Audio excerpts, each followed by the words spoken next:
देखिए, मैं आपको फिर कहना चाह रहा हूं कि धनखड़ साहब या भाजपा के जितने भी नेता हैं, आज भाजपा के अंदर जो नेता हैं, अगर वो कठपुतली बन के रहेंगे तो वो ऊपर जाएंगे। जब तक वो हाथ जोड़ते रहेंगे, जब तक वो ऐसे झुक के खड़े रहेंगे, वो बड़े बनेंगे। पर जिस दिन वो लोगों के हितों की बात करेंगे, धनखड़ साहब ने क्या किया?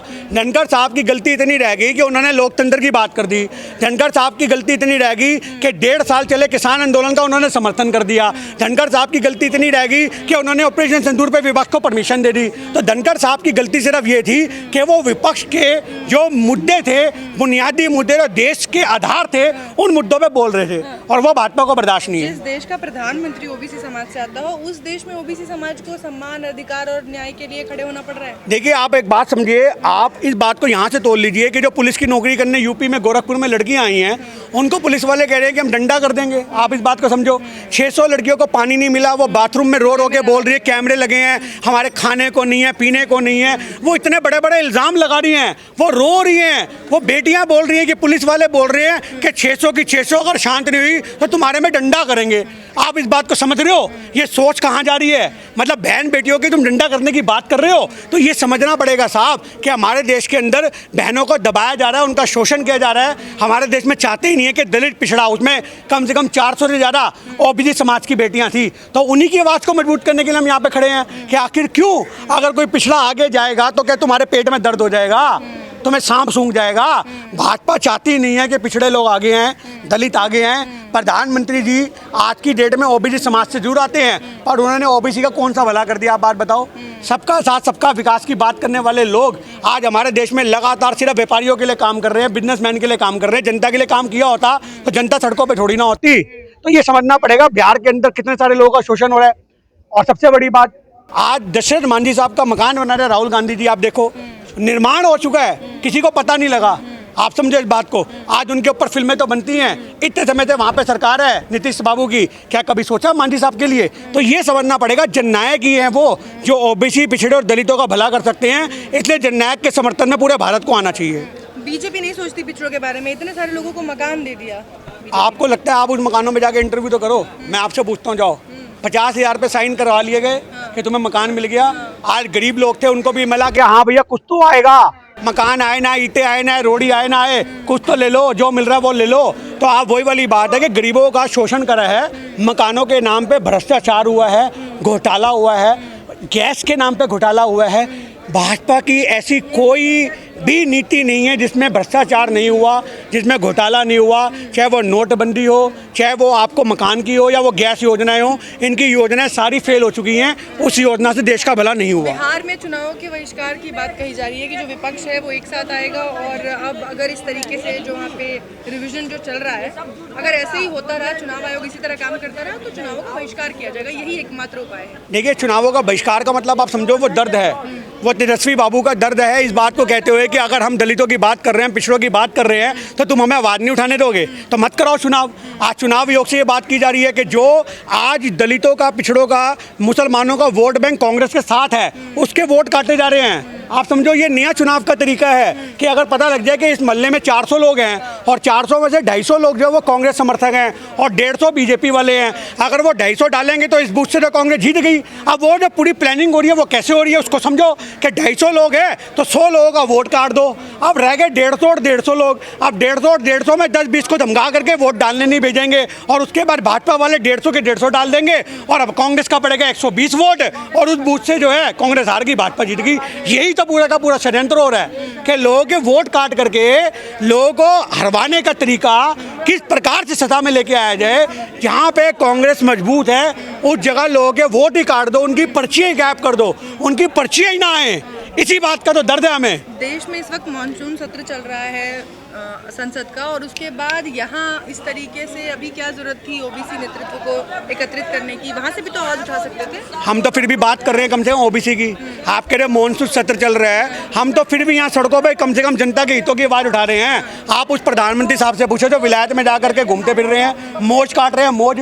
बुढ़ापे में रंगीन तबीयत का आदमी मैंने आज तक प्रधानमंत्री से अलावा कोई दूसरा नहीं देखा।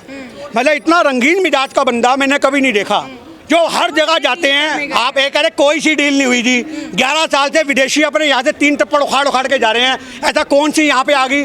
FDI पता है आपको क्या होता है? FDI का मतलब होता है फॉरेन डायरेक्ट इन्वेस्टमेंट।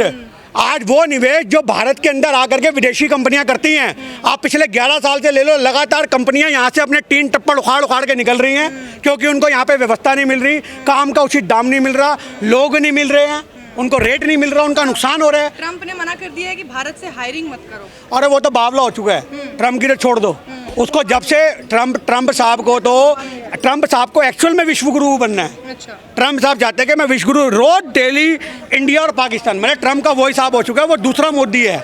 आप इस बात को समझो। वो रात को सोता है, उसको लगता है मैं हाईलाइट नहीं हो रहा, मैं क्या करूं, तो उसको लगता है भैया इंडिया पाकिस्तान से बड़ा कोई मुद्दा नहीं है, पूरा देश उसको देखता है। हाँ, मतलब उसको ये मतलब है कि मैं रोज कोई ना कोई, अरे आपने एक बार बोल दिया मैंने सीज फायर कराई, गले में ढोल टांग लो ट्रंप साहब और ढोल बजाओ, एयरपोर्ट पे खड़े हो जाओ, हर आने वाले को बताओ मैंने सीज फायर करवाया, मैंने सीज फायर करवाया, करवाओ ना।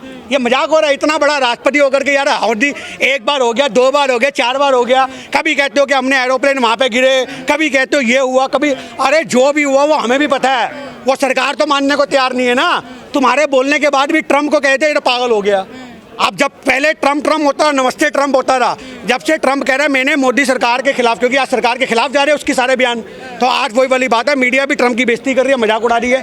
तो ये समझना पड़ेगा, ट्रंप भी भारत की हिंदू मुसलमान की राजनीति में स्वाद ढूंढ रहा है, स्वाद। समझ गए वो भी। हाँ, वो समझ गए हैं कि यहाँ पे स्वाद ढूंढो, मजे लो, मजे। 2 बंदरों को लड़वाओ और मजे लो।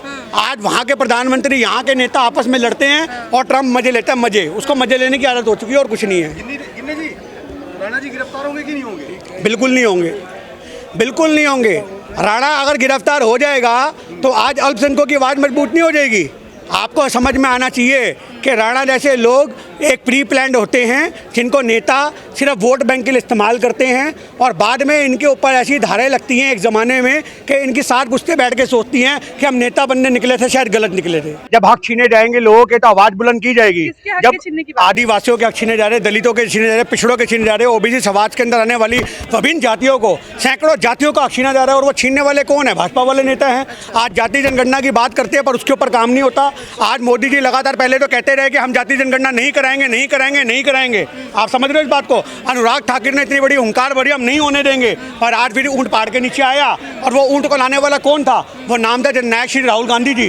राहुल गांधी जी ने जाति जनगणना का जो मुद्दा उठाया उस पर सरकार सहमत हुई कि हम जाति जनगणना कराएंगे, और आज यही बात हम जो बोलते हैं कि उनकी भागीदारी सुनिश्चित की जाए, कि उनके हक सुनिश्चित किए जाए, उन पिछड़ों को, आदिवासी और दलित समाज के लोगों का जो हक है वो उनको दिया जाए, और वे सरकार जो है वो नकारती है। तो आज हमारी जो हुंकार है ताल कटोरा स्टेडियम से, वो इसी मुद्दे को लेकर के है कि आखिर कब पिछड़ों का हक मिलेगा, कब दलितों की आवाज़ को मजबूत किया जाएगा, आखिर कब तक हमारे देश में भाजपा दलितों के नाम पे राजनीति करेगी और उनका शोषण करेगी, उनका अधिकारों से वंचित कब तक रखा जाएगा, इसी बात का मुद्दा है। अच्छा, अगर आप लोगों की बात कर ही रहे हैं तो महिलाओं की भी बात होनी चाहिए। महिलाओं में इकरा हसन के बयान को लेकर आप वाकिफ होंगे कि किस तरीके से जो योगेंद्र राणा है, उनका प्रस्ताव शादी का जो दिया था उन्होंने, अभी तक पुलिस की गिरफ्त में नहीं आए हैं, अंडरग्राउंड है। इतने कौन से बड़े नामी गिरामी वो पहले के कोई भगौड़े हैं कि अभी तक पुलिस पकड़ नहीं पाई? देखिए, सबसे बड़ी बात है संरक्षण नहीं रहता तो पकड़ा नहीं जाता। एफआईआर लिखने का मतलब ये नहीं है कि सजा होगी। एफआईआर लिखने का मतलब है कि सिर्फ जनता को शांत कराना, क्योंकि जनता इकरा हसन के समर्थन में उतर चुकी थी सड़कों के ऊपर। लगातार एक माहौल बन रहा था कि बहन बेटी का जो विरोध किया जा रहा था उसका, आपको राणा का, उसको लेकर के आज हर आदमी की एक ही बात थी कि कब, आखिर कब उसकी गिरफ्तारी होगी। उसको अंडरग्राउंड कर दिया। इनके ऊपर नेताओं का हाथ है। आखिर कौन है ऐसे लोग जो इनको पाल रहे हैं? आप मुझे बात बताओ, एक आम आदमी की औकात हो सकती है कि इतनी बड़ी सांसद के बारे में यह शब्द बोल जाए? तो आपको समझना पड़ेगा कि अल्पसंख्यकों को दबाना, दलितों को दबाना, पिछड़ों को दबाना, ये इनकी आदत हो चुकी है। ये लगातार ऐसा काम करते हैं जिससे हमारे देश के वर्गों को कमजोर किया जाता है, उनका शोषण किया जाता है। और आज इकरा हसन बहन के समर्थन में पूरा हिंदुस्तान खड़ा है, और एक ही बात कहना चाहते हैं कि राणा साहब, भारत की किसी भी गली में छुप जाओ, जब लोग ढूंढने को आएंगे तो आपको किसी भी अस्पताल में भी घुसोगे वहां से भी निकाल लेंगे। याद रखना इस बात को। समाज राणा जी को माफ करेगा? कोई समाज माफ नहीं करेगा। राजपूत समाज खुद उनके खिलाफ है, कंडी सेना वाले खुद उनके खिलाफ हैं। आज सोचना चाहिए ना कि देश की बहन बेटी के लिए इतनी बड़ी बात बोलना। अरे आपको रिश्ता लेना था, जाते उसके घर में बात करते, अपनी बीवी को तलाक देते और बोलते तमीज से कि हाँ जी मैं आपसे शादी करना चाहता हूँ, आप शादी करोगी मेरे से या नहीं करोगी। उसके बाद पता चला चप्पलें मिल रही है, जूते मिल रही हैं या फूल माले मिल रही हैं, वो तो बाद में पता लगता। आप तरीके से इंसान बन के तो जाते, आप सोशल मीडिया पे बेढंगे तरीके से लेट करके बातें कर रहे हो। ये समझना पड़ेगा, ये मुसलमानों की बहन बेटियों के ऊपर जो नजरें हैं इनकी, ये वो दिखाया जा रहा है कि देश की बहन बेटियों को, ये आपको देखना पड़ेगा। लेकिन वो कह रहे हैं कि नमाज पढ़ने की भी अनुमति दे रहा हूँ मैं, अलग से कमरा बनवा दूंगा। देखिए ये तो समझना पड़ेगा उन हिंदू लोगों को जो इनका समर्थन कर रहे हैं। एक तरफ तो लगातार मुसलमानों का विरोध होता है और एक तरफ वो कह रहे हैं मैं घर में नमाज पढ़ाऊंगा।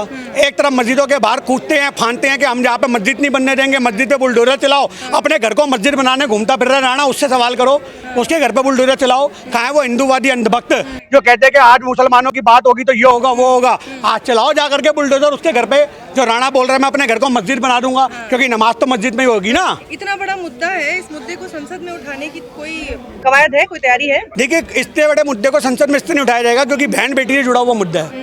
आज उसका विरोध जमीनी स्तर पे हो रहा है, आज उसका विरोध कानूनी स्तर पे हो रहा है, हर तरीके से हो रहा है। संसद में यहाँ मुद्दा पहुँचे या ना पहुँचे, पर यह मुद्दा भारत के हर घर तक जरूर पहुँच चुका है और हर घर के अंदर ये आवाज़ निकल रही है कि राणा को गिरफ्तार किया जाए, उसको दंड दिया जाए और इसीलिए आज हर आदमी एक साथ होकर के खड़ा है।